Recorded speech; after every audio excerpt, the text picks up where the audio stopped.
Mungkin tidak sebesar lembah Efrat ataupun Tigris ataupun lembah peradaban Sumener, tapi setidaknya lembah Kalimanggis itu kita bisa melihat sebuah peradaban, kita bisa melihat sebuah kehidupan di mana lembah atau hilir dia tidak pernah protes dengan hulu, karena apapun yang di bawah hulu akan diterima oleh hilir, apapun itu.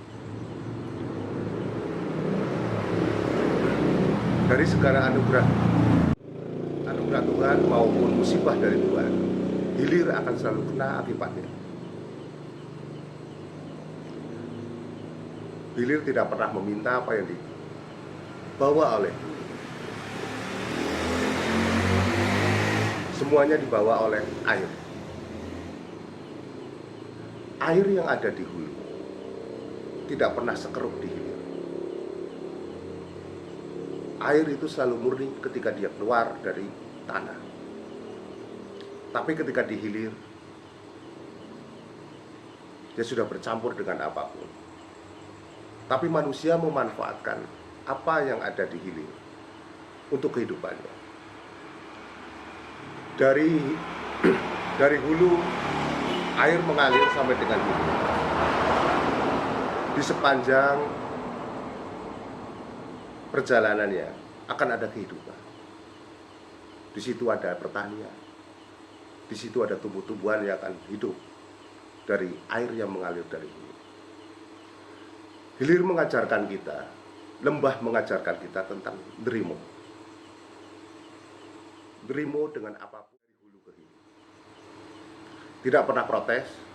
Orang hilir tidak pernah apapun protes, tidak pernah menuntut lebih dari sebuah hulu. Semuanya berjalan sebagaimana adanya. Hulu merupakan sebuah pegunungan, sebuah dataran tinggi di mana terdapat material-material yang akan turun ke bawah. Kenapa lembah? Kita mengatakan lembah sungai ini, kita mengatakan lembah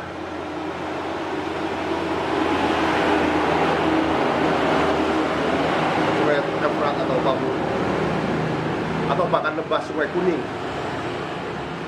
di mana peradaban besar itu dibentuk oleh sebuah komunitas di sana.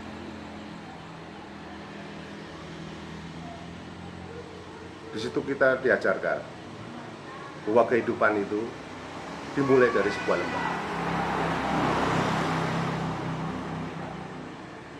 Apapun yang dibawa oleh air itu untuk manusia pada umumnya. Bahkan Tuhan pun itu.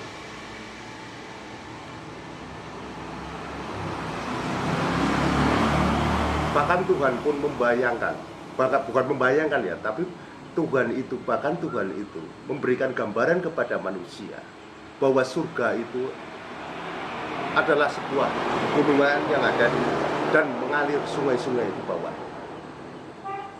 Sungai-sungai itulah sumber kehidupan bagi manusia. Jadi,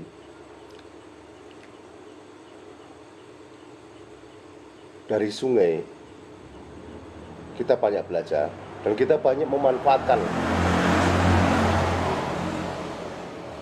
apa yang dihasilkan dari apa yang dialirkan dari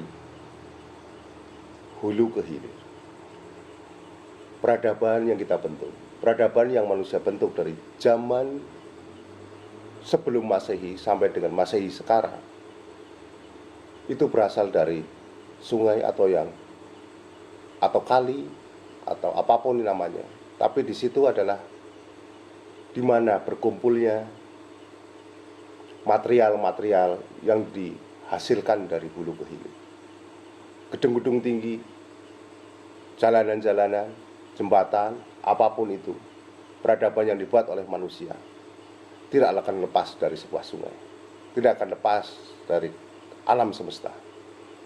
Tak aman dari sebuah pepanas, ataupun dingin? Apakah kita terlalu congkak untuk tidak memperhatikan sungai?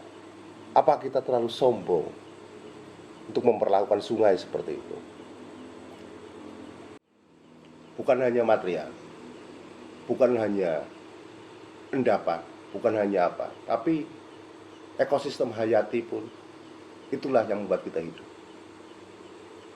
Ikan, udang atau apapun yang tersaji di meja makan kita, yang tersaji untuk kita nikmati, untuk membuat kita hidup, untuk membuat kita terus menjalani kehidupan.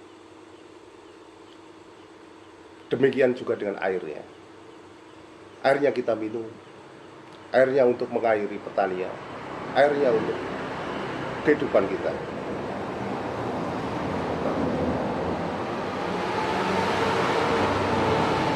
Sudah saatnya kita menjaga, sudah saatnya kita memelihara sungai ataupun kali di sekitar kita.